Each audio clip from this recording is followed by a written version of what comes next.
Chapter 17. I expected to find my grandfather and my father and my brothers, maybe some hungry neighbors, come home for soup. These I got, but much more too. The yard around the mudroom was littered with dogs of all colors and sizes, empty feed bowls, water bowls ringed by tongue splash. Inside the mudroom had earned its name, hemmed with pairs of clotted boots, the floor patterned with sloppy prints. In the kitchen, wet and weary men crowded around the kitchen table, many standing, muddy to the knees, all but one in their stocking feet. Here in our very own kitchen was a trooper from the state barracks, the only one in the room with his boots still on. They reached to his knees and were mostly clean, so I know he hadn't been in the woods all morning like the others. He creaked with leather, belt, boots, holster, chin strap. There was a row of long, sharp bullets tucked into loops in his belt. The handle of his gun was a smooth wood, almost pretty, his uniform stiff and sharp from hem to hat, except for some goofy pouches that stuck out from the sides of his trousers. Aha, I thought, jodhpurs. Constable Oleska was talking. In every county bordering ours, but nobody's seen him. Of course, he's bound to be in the woods somewhere, more likely to be spotted by some hunter or a farmer. The word is out and it will spread. Someone will see him eventually and will get a chance to talk to him, but Officer Coleman is here to help us find Betty, not Toby. I sidled around to stand by my grandmother, who was ladling out soup while my mother carried the hot bowls, one by one, to the men. I caught a glimpse of my brothers through the trooper's planted legs, huddled under the table, wide-eyed. Officer Coleman had a deep voice, of course. It went well with his squared chin and broad shoulders. He was a man straight out of a book. The constable is right, he said, but we can't look for Betty properly unless we know why she's missing. Shouldn't be looking for her at all around here if Toby's taken her. And there it was again, that horrible suggestion. I wanted to yell, he didn't, he's in the barn reading Treasure Island. That would teach them a thing or two. Until we find him, and we will, we have to assume that Betty's just hurt and can't call for help. You could walk right past her in the leaves and mud and not see her at all. She was wearing a yellow poncho when she left her house yesterday, the constable said. Well, that's a blessing, the trooper said, but you wouldn't see that if she were in an oil shack or down a well. Inside, I went still. I felt like someone had reached out and tapped me on the shoulder, somewhere from my memory, a whisper. There are old pits in Wolf Hollow, my grandfather said, pretty much filled in, but maybe she stepped into a pocket and went down. We looked all around the hollow, Andy's father said. I wondered where Andy was, perhaps out searching still. Keep looking, the trooper said. If he took her, you won't find her. If he hurt her, though, you might find something. He glanced at my mother over his shoulder, at me. You might find something, he repeated. If she's still around here and just hurt, she might be unconscious in one of those pits and can't answer your calls. Keep calling, though. Even if she can't answer, she might hear you and take heart. Wouldn't the dogs find her then? This time it was Mr. Onsell asking the question. His accent in this company sounded stronger than ever. The trooper shook his head. Not your dogs, I'm afraid, and our hounds won't be here until later today, if we're lucky, maybe tomorrow. They're working a job in Waynesburg, but we'll be getting some help soon. People come from all over when there's a search on. In the meantime, we keep looking, and I want to talk to your son, he said to Andy's father. Mr. Woodbury got a look on his face and said, he didn't do nothing. Well, nobody said he did, but I'm told he was close to the girl, with her before she disappeared, and he might know more than he thinks he knows. The men were all eating their soup and rolls, settling down into the quiet business of food and rest while the trooper talked some more.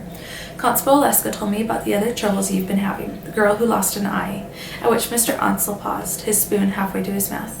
Your son cut on a taut wire. This addressed to my father. I saw James under the table reach up to finger the scalp on his forehead. I found a coil of sharp wire in Toby's smokehouse, tucked under his bedding, Officer Coleman continued, and there was blood on it. My mother went still. She was standing next to me, and I felt her change, stiffen. Again, I wanted to yell out, Betty took it. Toby didn't hurt anybody. But I didn't. I needed time to think about all this, to listen to the whisper in the back of my mind.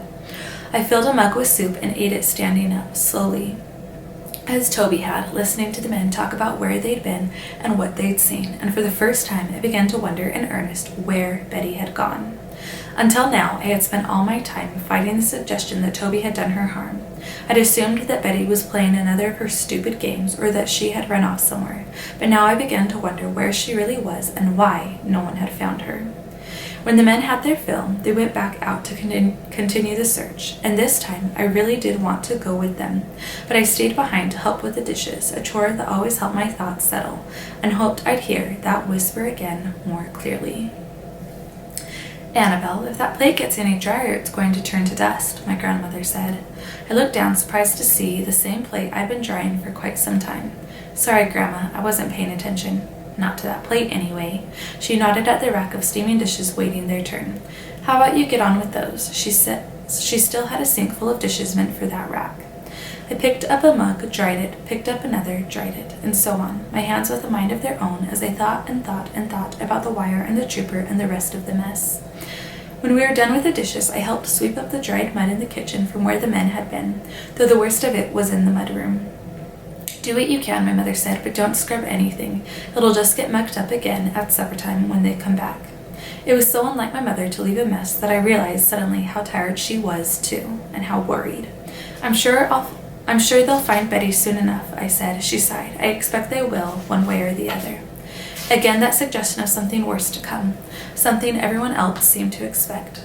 I was glad that I didn't, though I was beginning to think that perhaps I should. Can I go out and look around some more? I asked. Yes, I suppose so, she replied.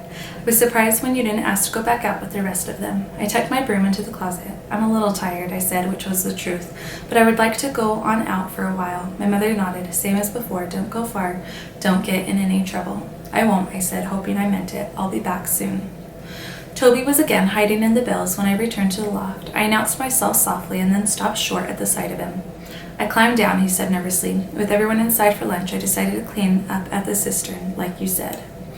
He had trimmed his beard short, scrubbed himself clean, washed his hair so that it stuck up, feather-like, all around his head. He looked new. In my father's clothes, he could have passed for anyone, really. An ordinary man, too thin, a little ragged, unremarkable but for the scars on his hand. Having seen the transformation, I could not unsee it, could not know if he was changed as he seemed to be. But it occurred to me, and I warmed in the process, as if a small sun were rising, that no one else would know him as Toby, changed as he was. Golly, I said, you look so different. He looked down at himself. I feel like a stranger. I nodded. You look like a stranger. He sat on a bell and looked at me expectantly. What? What? You seem worried. Well, I am worried. I'm worried about all kinds of things, but I just got worried about something new. What? He said again. It was odd to feel like the grown-up, but that's how I felt as I stood there in that loft and talked to this man who was 4 times my age. If I had a way to help you clear things up, about what Betty said, would you do it? Toby nodded on that for a minute. It would depend. On what? On what you had in mind. He touched his short hair as if he wore a new hat that didn't quite fit. Everything's moving a little too fast for my liking as it is. But I thought that fast was probably better than not at all, which was what he'd have done without me. For the first time, I wondered if I had made things worse by trying to make them better. Well, you can wait here for as long as you want, I said, and maybe they'll find Betty and realize you didn't do anything wrong. Toby rubbed his bad hand and looked at me curiously. Or you can do something about it. He raised his eyebrows, such as... I spent a moment deciding where to begin. Last year, I said, I walked up over the hill above our house just at twilight, real quietly, hoping to see a mother and fawn I'd seen there before. I crept to the top of the hill and stood there for a long time, watching, but there weren't any deer anywhere, until I batted at a fly and spooked a doe standing against the trees at the edge of the field. She was hiding in plain sight. Toby peered at me. That's a very nice story, Annabelle. I'm glad you liked it. I waited for the penny to drop. He waited right along with me. You're the deer, I finally said. I'm the what? You're the deer. You're the one who's hiding in plain sight. I realized he hadn't seen himself in a mirror, had no way of knowing how entirely he'd changed. No one will know you're Toby, not like you look now. He made a face. Even if that's true, how is it going to help me fix anything? So I told him. It took some convincing, but Toby accepted the idea that no one would recognize him now. He began to see the possibilities. We decided that he should stay in the barn until after dark, maybe morning, and then join the search. If anyone asked, he had come in from Hopewell to lend a hand, had heard about our missing Betty and come to do what he could, and so on.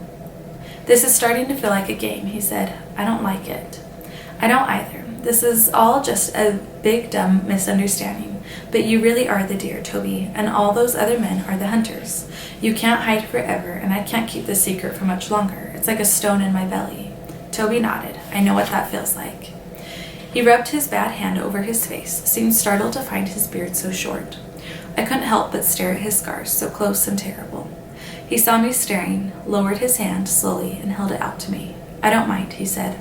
I'm sure he didn't mean for me to touch it, but after I had a long look at the ruined skin, as lumpy and veined as October cabbage, I took his hand in both of mine and turned it over, turned it back, my hand so little and soft in comparison. When he started to pull away, I held fast. When I looked up, I found that Toby was crying, and then I was too. What Toby told me that afternoon, I've never told another living soul. Perhaps it had been such a long time since someone had touched him, and those few moments of his hand in mine were enough to split him open.